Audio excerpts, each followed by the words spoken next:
We are going. Hi, everybody. This is the athletic department from Concordia University, and we are on the last podcast of Staying the Course, and we are staying the course socially. My name is Christine Collins, and I'm the women's basketball coach here, and I would like my other coaches to introduce themselves. Hi, I'm Keegan Bloomfield. I'm the head track and field and cross country coach here at Concordia. Go ahead, Nicole. I'm Nicole Ballestero. I'm the assistant women's basketball coach. My name is Bert Bergen. I'm the head men's and women's swimming and diving coach. I'm the men's lacrosse coach. Okay, great. Now we'd like to open up with a little prayer led by Nicole. Okay. Dear God, we thank you for this opportunity to just come together during these times. I just ask that you give us clear communication and energy as we deliver this message about the importance of the social aspect during this quarantine time. We thank you for this opportunity, and we just ask that as people hear it, they have open hearts and minds and are ready to listen. And we thank you again for this opportunity and for the people that we get to reach in this time. In your name we pray. Amen. Amen. Amen. All right, well, I think this has been a challenge for everybody from all generations trying to get through this. And if any generation is built for being at home or socially, being in touch with people, it's probably the current college and younger generation because they've grown up with technology. But we would like to challenge you guys to broaden your reach in that and get outside of just having your head down, looking down into your phone. It's funny, when I go out, when we were going out to eat or I'd watch kids together, it would be so weird to see a group of kids together, but they'd all be on their phones looking at their own phones and they sometimes would be texting each other, even sometimes in a group chat while they're sitting in a group. And it would just baffle me, why are they doing that? Pick your head up, be present where you're present is what I would challenge my own children all the time. And I think now more than ever, we want to give you guys some tangible ways to interact with each other and really have ways to socialize with each other and start to get this process going, because this isn't going to be your forever, but your new normal is going to probably be different than what it was, and you're going to have to start making that transition of sitting in your room, Netflix and chilling, and getting back into what day-to-day communication and looking at people in the eye and all that kind of stuff is. So I would love to pass it off to Nicole and have her give some of her thoughts on this. I think we're presented with so many opportunities. I mean, like Coach Christine said, we have all this technology that we can use. Zoom, obviously, we're taking advantage of that right now. FaceTime, being able to do that in a group. I think it's just really important at this time to step outside of texting people and, actually seeing people face to face besides the people that you might be quarantined with. I mean, I saw the other day that Netflix has an option where you can have a Netflix party and watch a show simultaneously with other people and start a little chat on the sidebar and stuff like that. So just kind of finding any way to connect with other people that aren't physically around you. And I think another thing is learning something new. People always talk about, oh, I wish I had this time to do this or time to do that. And now just taking advantage of the time that we do have. You can learn how to play a guitar. I kind of started, I don't know how well it's going, but they're offering so many free lessons or classes or cooking things online, just different things to take advantage of. I mean, you can take pictures on your phone, and your phone is a lesson in itself. There's so many things that just you can edit on your phone and videos and stuff that you can make, and just trying to come up with things and be, creative scavenger hunts and bake-offs and doing different things with your community that's around you somehow, just trying to think outside of the box, things that you normally don't have time for. But I think just little things like that are what we need to take advantage of during this time. And kind of moving on to Keegan, I think you can kind of give us a little bit of an idea for exercising and other ideas in that area.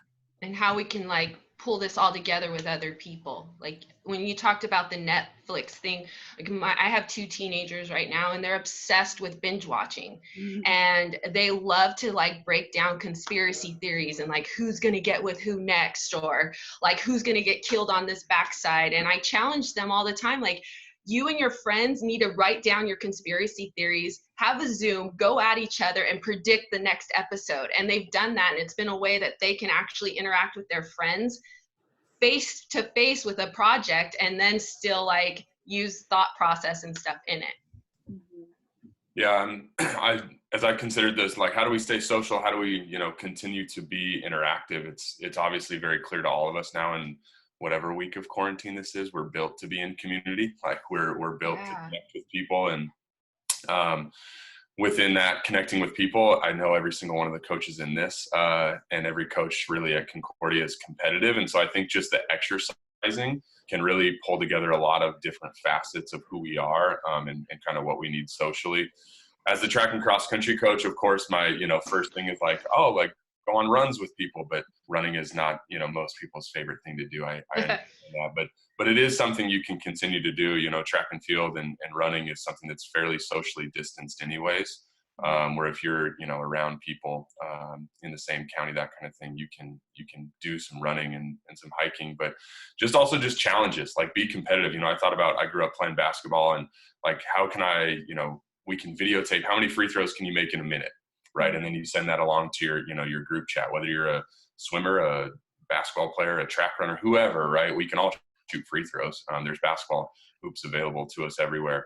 And so just taking some steps to be kind of learn from our podcast, from our previous coaches, with being physically active, competitive, who we all are, but then taking the time to connect, like Coach Collins said, like Christine said, like, how do you then connect that with people? Because there's so many things we can do to connect. And, we think about our memories from college experiences as athletes, as coaches. A lot of times it's just those random shared experiences on the back of a bus or on a flight, or, after a game or before a game. And so you don't necessarily need it to be some grand thing. But if you're able to go out and, again, who can run the fastest 400, who can make the most free throws in a minute, who can do the most push-ups in a minute, and challenge your team, and then, get your team on board. And then maybe, again, track and field challenges swim. Here's our number one guy versus your number one guy, our number one girl versus your number one girl. And Concordia can really just continue to stay socially engaged, and you guys can really have fun. And I think more than that too, like Christine said, you guys can make this actually, you can turn this into a positive.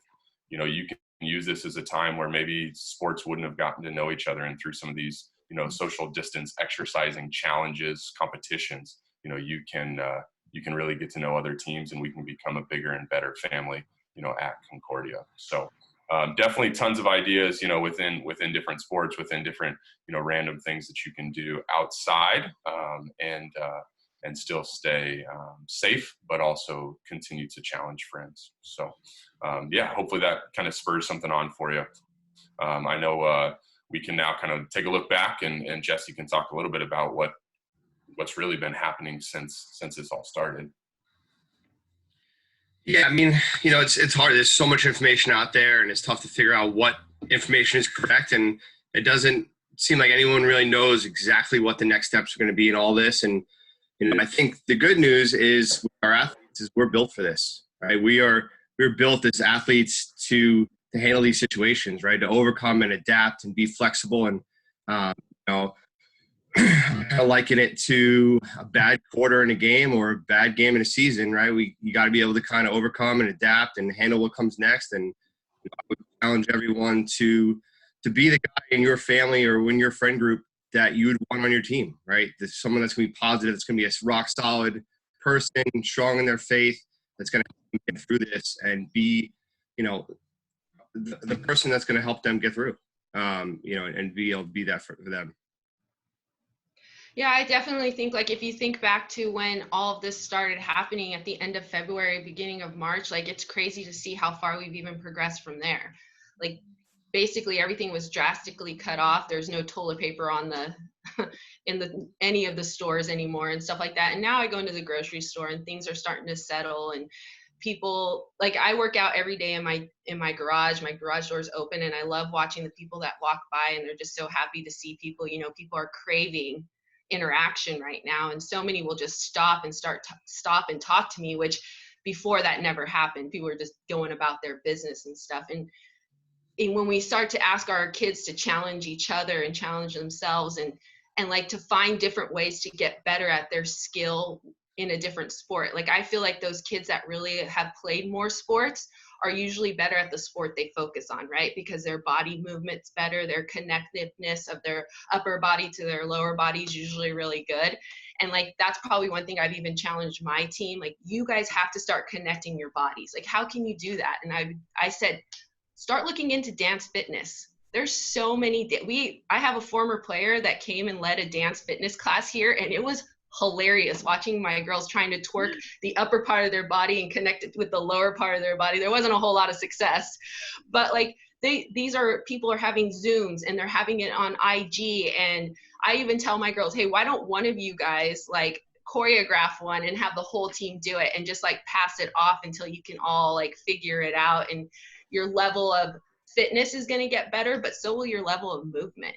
So like I just was really hoping that as we start to talk about this, that we really throw stuff out there for these kids to like hang on to and stuff. What about like Bert, what are you thinking about how like we have to be flexible and all that other stuff? You know, it's interesting because I was thinking about all this, and as I was listening to your ideas, you know, kind of tying things together, is that, and it's kind of cliched, but there's a term called the new normal. And Jesse was saying, you know, we started to have to adapt to all of this in February, March, and it was uncomfortable. I mean, here in Southern California, especially, the weather wasn't great. You know, it was kind of cloudy. It was like it looked today. So going outdoors wasn't necessarily what everyone wanted. All of our schedules were disrupted. And think about that, as athletes, you know, and as coaches, we're very routine oriented. We do things at a certain time. Everything's very structured. We know when we practice, we know when we eat. We work on very, I wouldn't call them rigid schedules, but very organized schedules. And in March, when this whole thing went down, it disrupted everything. It threw off the old normal, and we transitioned to where we're at now, which is a new normal. And everything we're talking about, you know, for these young people, and like Christine, I've got kids. I've got a 19-year-old, and I've got a 20-year-old. One's about to graduate high school. One is a sophomore in college, and they're right now. They adapted in March to this normal, and in the mornings they're online doing their classes, working with their teachers, you know, going through everything they're supposed to do. And then about 10:30, 11 o'clock in the morning, they've adapted. They've created a new schedule. Like Christine, they go into the garage and they work out. They're using my assistant coach's strength and conditioning program that we sent out to our swim team, and they do that 3 or 4 days a week. And then in the afternoon, they start doing a lot of their studying. They go in the afternoon. So, you know, they have Instagram, they have, you know, FaceTime, they have Zoom, they have all these things, and they use them, but they've created new schedules. And the idea that we don't want to do is tell young people, get out of your phones, get out of your devices. As everyone here has said, I think it's more important that you use those things, engage with other people, do Zoom, do FaceTime, challenge each other athletically, challenge each other to as you said, to dance offs, to scavenger hunts. I mean, all these sorts of different things, but create a new routine. Get up, you know, as school is starting to wind down and everyone's going to start getting done with that. Don't just start digging back into that, you know, the phone, and as you said, your face in that screen and never looking up. Use that phone, use that knowledge that this generation has, and engage with other people. But then you can do that. I mean, you know, kids are going online at, you know, 3-4 hours at a time and playing all those video games at night where they're interacting with each other, which is great. But pick other times during the day where you're shooting a video. Use the skills you have with your phone, with your devices, and engage people physically, engage them other ways. So, I mean, you know, everything's new. We don't know what it's going to look like a week from now, a month from now, let alone 6 months from now, but we're adapting to these new normals. That's what human beings do. We adapt everything. And I think if we can take these, you know, these indoor electronic device skills we've got and pair them, especially as athletes, but as active human beings, not even athletes, but as active adults or as active human beings, we pair them together. I think we can find ways to interact not only with the people we know, the ones we're with all the time, but with new people. We can help people. I mean, part of this is, there are people that are depressed, there are people that are down, there are people that are struggling through all of this. Engaging with them, with things that we like to do, with things that we want to learn, I think can help not only our physical, mental well-being, but I think it does a lot for people that we don't even realize are struggling, and we can help them as well. So I just, we've hit a new normal, but next week there'll be another new normal, and the week after that'll be another new normal, and utilize all the things that we all here talked about, and all these podcasts, how we can interact, educationally and physically in all these different ways. I think we have to prepare to be adaptable in everything we're doing. So I'm challenging my kids, I'm challenging my wife, I'm challenging myself to be that way. I'm challenging my team to do the same thing. And I know we're all trying to do the same with those in our community. Yeah, it sucks sometimes to have a parent that's a coach. Yeah. Because all you hear, my kids all the time are like, level up, like, because we talk so much about it. But like, Yeah. I don't want any one of them to come out, and my players too, to walk out of this. And then when you get to start competing and doing all this stuff, their bodies aren't ready, their minds aren't ready, and even their competitive spirit isn't ready, because then they're going to be like 3 months behind all these other people that were like using this time. Because bad things happen. I say good when bad things happen, because usually when bad things happen, it's the start of something great. Like, it's a time for you to like learn how to have empathy. It's a time for you to learn how to recover, and it's a time for you to learn how to like process, but it's also a time to learn how to get back up. And I think that's all we're asking like a lot of these kids to do. Like, I even say all the time, okay, everybody create the best playlist you can for a workout. Give it the best name, and let's see who comes up with the best one. Like, what a great way for like your running friends or your team and stuff. And like, you have to go through it like one day a week. It's just, and you can even bring that back to campus. So, hey, for weight room today, this person had the best playlist and the best name for it for this week. So we're going with hers on Friday. So Friday is fun day for a playlist, and that's who wins it. But it's just a way to transition, I think, maybe from being in this quarantine time to when we get back together, Keegan, I know you had a lot of thoughts about like keeping your head up and staying motivated through this time. Yeah, I think it goes back to everything we've been talking about with people. I think no matter who you are, whether you're a coach on Concordia's campus, faculty, in admissions, the president, whoever, work in the cafeteria, like, the thing that makes this place special is the people. And there are so many people on campus. It's been amazing to be in all these different meetings, whether, they're meetings with our team, whether they're meetings with the athletic department, with the president, whoever, but everyone cares so deeply here. And we care about each other. There's a story, one of our former coaches is actually an alumni, and he came onto campus in 2002, 2004 anyways. And he was a state runner-up in California, super, super good runner, was getting recruited all over the nation, D1, D2, NAIA. And he came onto our campus, and he did a visit, and he left, and he said, these people are too nice, right? Like, there's no way. He ended up coming back on 4 different visits to Concordia, because he's like, I'm going to catch them. Like, that's not really who they are, right? They don't really care that much. And by the time he came back on his 4th visit, right, he learns there's no catching them. Like, this is who Concordia is. And so Concordia has been a place that cares for so long. Concordia has been a place that's connected for so long. And so I just really want to encourage, anybody that's watching this, our student athletes. I know we've talked, with our team, that just reach out, whether it's a coach, whether it's a professor, whether it's your old admissions counselor, whether it's anyone. There's just so many people here at this university that care and that want to connect.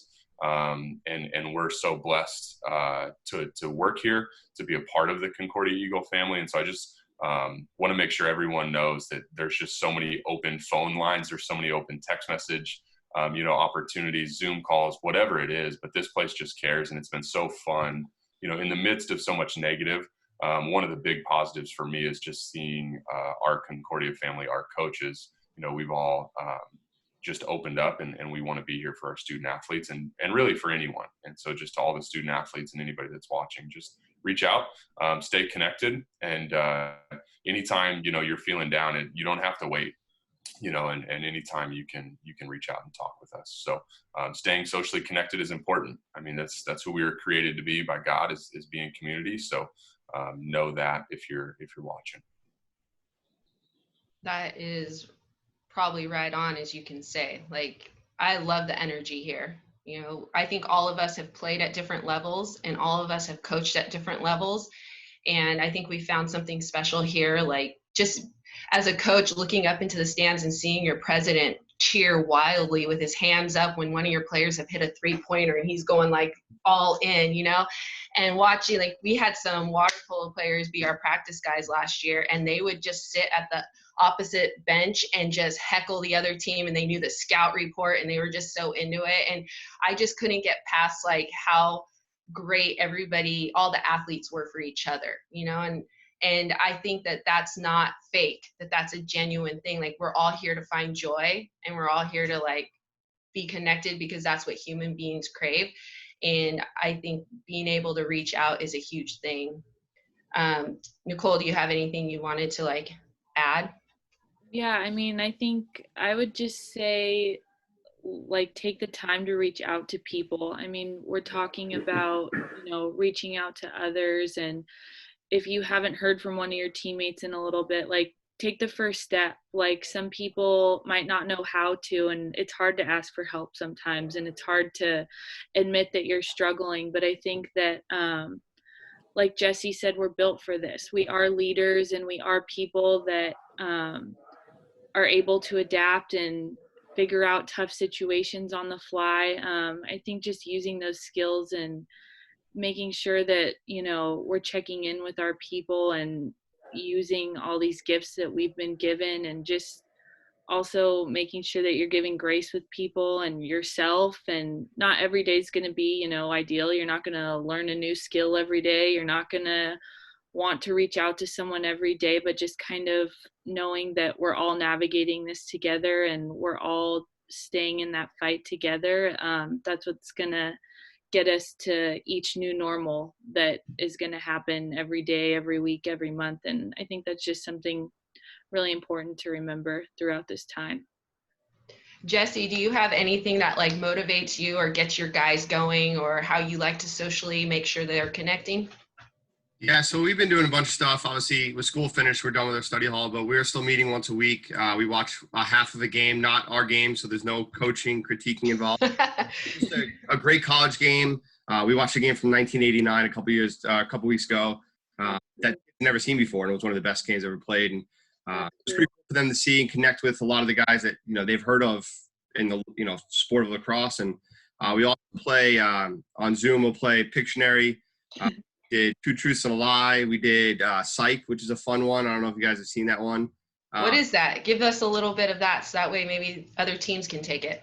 Yeah, Psych is it's an app on your phone, and everyone downloads it. Kind of like what we do with our Andrea's meetings. That could do whatever it is. But you and everyone logs in with a password, and then you play different games like Boulder Dash, where you have a law, and everyone has to make up a fake, you know, meaning for that law. And then you got to vote on who gets it right.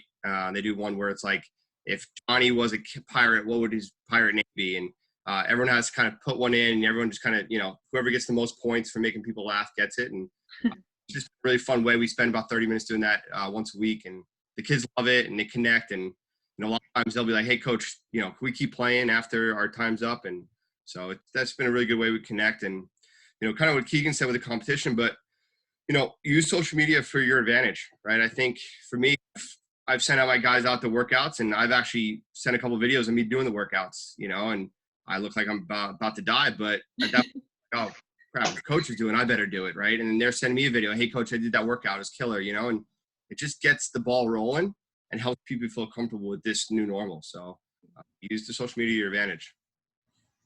Did anybody want to add anything before we like log off or say goodbye or anything? Yeah, actually I did. Yeah, to kind of what Jesse was saying, we're trying to set something up. We had our we did a virtual awards night 2 or 3 nights ago for the swim team. We wrapped up the year and we did some awards. We did some fun senior awards, and it wasn't really set up this way, but it kind of ended up. I think we had 38 or 39 of our 44 athletes on this thing. And at the end, as we were saying goodbye, it literally became a contest who was going to stay on the Zoom the longest. And as I'm sitting there with my assistants, and I texted them afterwards, I said, we may have something here, because we talked a few weeks back about, and Jess, your idea is great. I want to do that with my athletes, but setting up like a cooking class, or interactive activities, scavenger hunts. We want to do something. My assistant is so interested in sending out a list of ingredients for cookies, telling everyone to go get them, and then on a given day, we all log into Zoom, and she's going to walk them through almost like an old style Julia Child. This is how to make cookies. But we can do, you can do that with cooking. You can do that with these games. I mean, the Kaboom thing that we do as a staff, I think it's a ton of fun. For us, swimming's a little bit unique. We're one of those sports that we're hearing that, rumblings that pools are starting to open. I will never go to a rec pool and do rec swim. Go look at Texas this month or last weekend. It was brutal. But lap swimming is a possibility. Ocean swimming, paddle boarding. I mean, we can do those contests where you can go point to point and pick a distance and try and challenge each other. So you can use social media to your advantage with that interaction that we're all seeking, and frankly that we all need. So just sitting here now and listening to some of these ideas, I don't have a pen, so I'm mentally keeping track of these things, because I think it's a fun way, especially now as we go into summer and we lose that, that frequent contact, the lacrosse team doing, weekly study halls. You're not going to have that opportunity. So you've got to find other ways to check in with them, as Nicole was saying, to keep track of them, but not necessarily tracking their progress, or they doing what they're supposed to be doing, but just tracking their health, physical, mental, emotional, spiritual. I mean, that's what we want to be doing. So if we can find creative and unique ways to do it, I think we're keeping everybody healthy. I mean, I think that's what we're trying to do. Well, I think the biggest thing to remember is that these youth student athletes are probably the most wittiest, creative. You adapt so well to things. And like, we do a thing where I have every single day on our social media as a hashtag. So it's like Music Monday, Tricky Tuesday, Way Back Wednesday, Thankful Thursday. Like, we just go on, and I assign a kid a different day. And it's going to take us a while to get through all of them, because all the kids, but I look forward to seeing what they're going to put up there, what their favorite song is, what they're trying to throw out there, what they're trying to influence. And just watching whoever's following us reaction to that has been really great. So that's a way they can be creative. I've given them a lot of leeway on coming up with things for us to post on our own Instagram, and right now they're coming up with this whole choreography thing that the whole team's going to do. It's going to be really cool. I love that. We have this one, we actually have a mascot that it's this really ugly little guy, and his name is Stridge. He's like this little Beanie Boo ostrich, and we got him on the way to Fresno Pacific game. And that was kind of the game that kind of started us going off. So they called him a Lucky Charm. And so this is how creative they are. They made him his own Instagram. And this summer, it's basically like the Sisterhood of the Traveling Pants. It's going to be the Sisterhood of Traveling Stridge. And he's going to get mailed to each kid for a week. And they're going to put every day on Stridge's story what he did that day. And at the end of the week, they have to post what he did in the life of whatever sister he was living with. And then he's going to get packed off and sent to the next one. So it's just a way them to be in control of the story and the culture. And you guys have a voice, and I think your ability to communicate openly with every one of your coaches to say this is what you're craving and this is what you want is so empowering. And don't forget that you do have that power to say that, and you do have that say in your own program to say this is what we're looking for, and hey, how about this idea? We're all open for that. We don't own the rights to what creativity is, but we love to hear it from your end and your perspective. So I don't know, is that where everybody feels that they got what they wanted to throw out there? Yeah. Well, guys, and Nicole, I really appreciate your guys' energy. I really appreciate your time.